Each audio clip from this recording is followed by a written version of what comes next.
Исхак, жеңиш кут болсун. Чоң рахмат. Тоголок молдо менен ушундай оюн күттүңөр беле? Ооба. Ушуга даярданып чыкканбыз.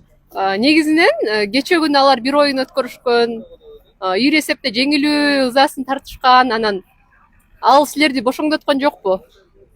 Жок эми ар бир бул жерге жөн команда келбейт. Ар бир областтын күчтүү айыл өкмөтү келди да. Ар бир областтан тандалып ойноп. Бул эми Тоголок молдо айыл өкмөтү Нарындын Менмен деген айыл өкмөтүнүн бири. Не деген улаштар жүрөт бул жерде. Высший лигада жүргөн улаштар жүрөт. Биз коркуп эле чыкканбыз, ушуга даярданып чыкканбыз.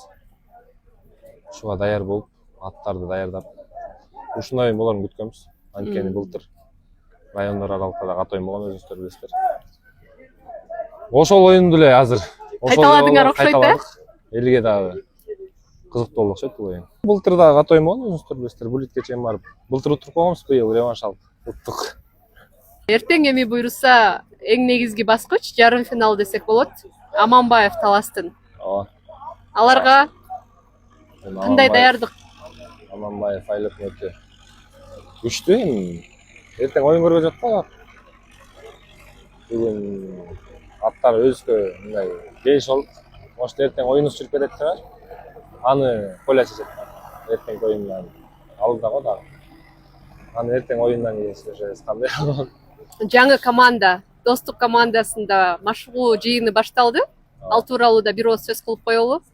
Кудай буйрса, ошо Высший лиганын эң эле мындай көзгө басар командаларынын бири Достук командасында оюн көргөзөбүз. Ошо Достук командасында быйыл оюн көргөзөбүз. Жаңы команда менен машыгуу жыйын кандай өтүп атат? Жакшы болуп атат. Ал жакта баары эле өбүстүн байкелери да, тааныш байкелер. Мурункудай эле. Чүйдөн да көп балабыз Сарыөзөн командасында эле жүргөн деп атабыз. Жакшы болуп атат.